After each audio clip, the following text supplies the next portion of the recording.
El 18 de septiembre de 1990, en la localidad de Almansa, provincia de Albacete, una niña de 11 años fue asesinada por su propia madre en el contexto de un exorcismo. Durante horas, 3 mujeres adultas, entre ellas la madre, consumieron drogas, se entregaron a delirios religiosos y cometieron un acto de violencia tan extremo como incomprensible. Dijeron que la niña estaba embarazada del demonio y para expulsarlo la destriparon. Este no es un relato de ficción, es la historia real del asesinato de Rosa María González Rodríguez, conocida como Rosita, una niña alegre y bonita, que fue víctima del fanatismo, la locura y el abandono institucional.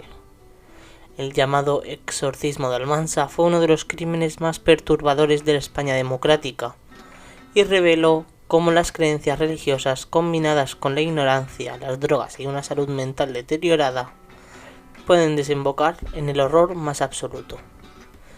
Bienvenidos a Crímenes, el caso España. Hoy, el exorcismo de Almansa.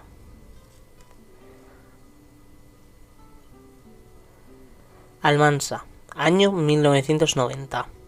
Una ciudad de poco más de 22.000 habitantes en la provincia de Albacete, conocida hasta entonces por su batalla histórica en el siglo XVIII. Pero a finales del siglo XX, Almansa era también el centro de un fenómeno particular, la abundancia de curanderos. Más de 350 curanderos y curanderas ofrecían sus servicios en la zona. No tenían formación médica, pero contaban con clientelas fieles.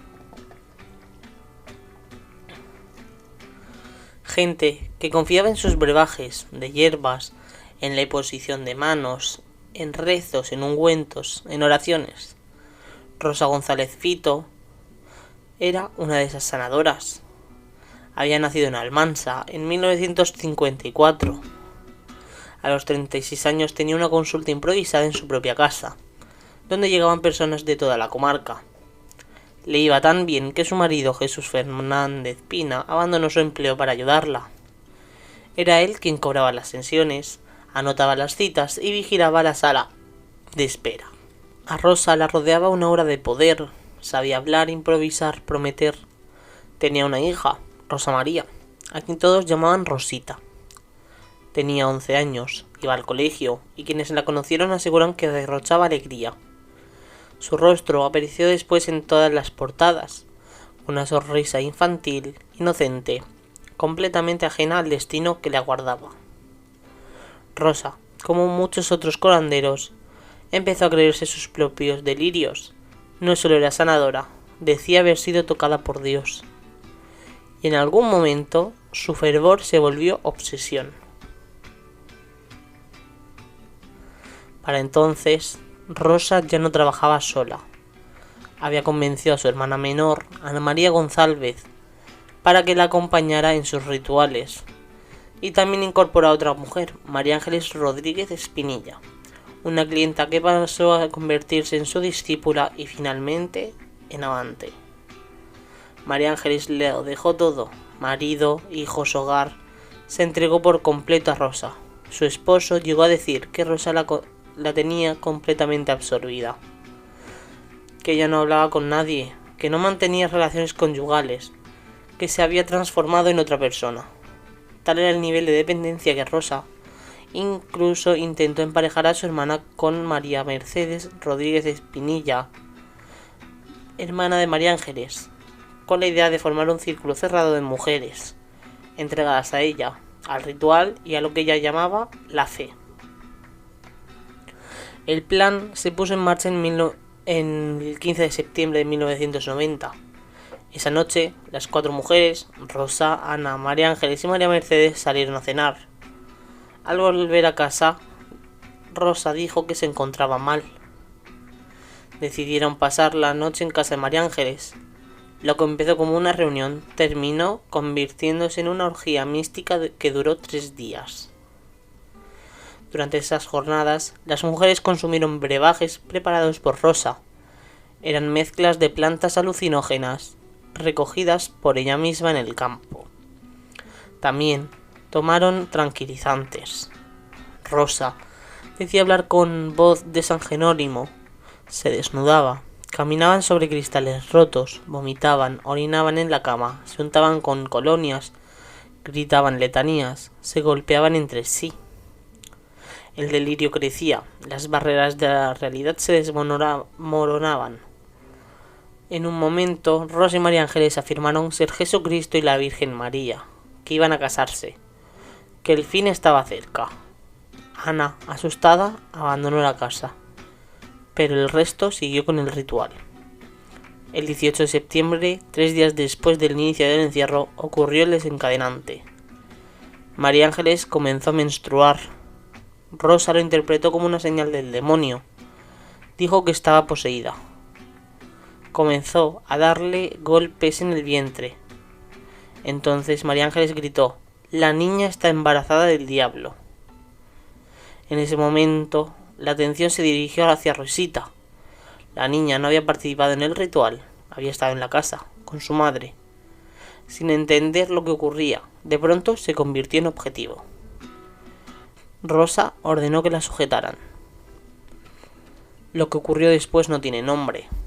Rosa González Fito se subió encima de su hija, le introdujo los dedos por la vagina y empezó a arrancarle las entrañas, una a una. La niña gritaba: «Mamá, acaba ya». Pero Rosa no se detuvo. Gritaba: «Gloria a Dios. Sal, cabrón». Estaba convencida de que estaba sacando al demonio del interior del cuerpo de su hija. Los forenses declararon que cuando llegaron al lugar solo quedaban 3 vísceras en el cuerpo. Rosa le había extraído los intestinos, el estómago, los órganos internos, y cuando se cansó, pidió a su amante que continuara. Después, se pusieron a bailar alrededor del cadáver.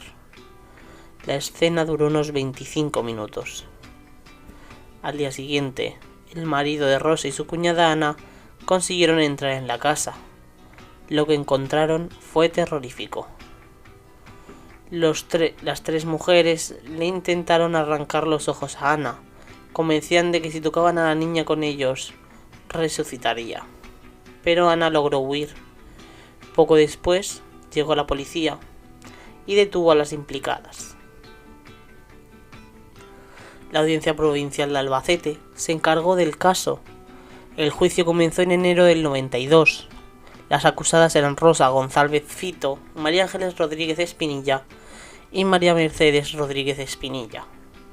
El fiscal pidió el ingreso psiquiátrico para las 3. Los peritos declaraban que todas sufrían trastornos mentales severos, que no eran conscientes de sus actos.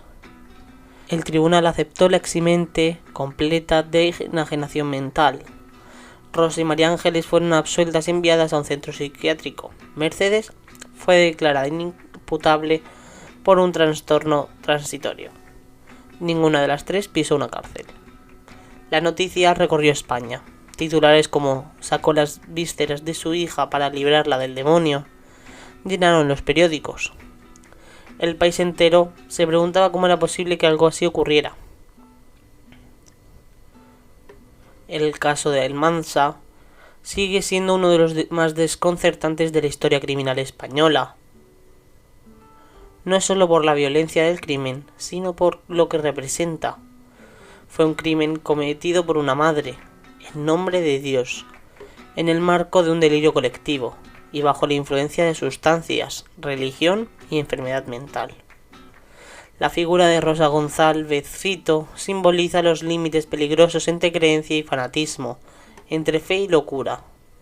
Su entorno, su poder como sanadora, la falta de supervisión, la pobreza cultural de una época, todo fue una mezcla letal.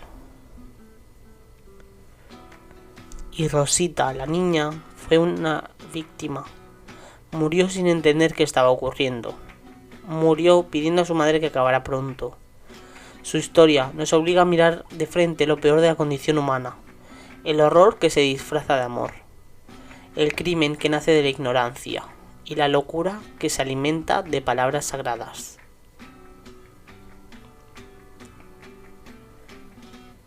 Esto ha sido El exorcismo de Almansa, un nuevo capítulo de Crímenes y el caso España. Gracias por acompañarme en este viaje al lado más oscuro de nuestra historia. Nos escuchamos en el próximo caso, el último caso de la temporada. Adiós.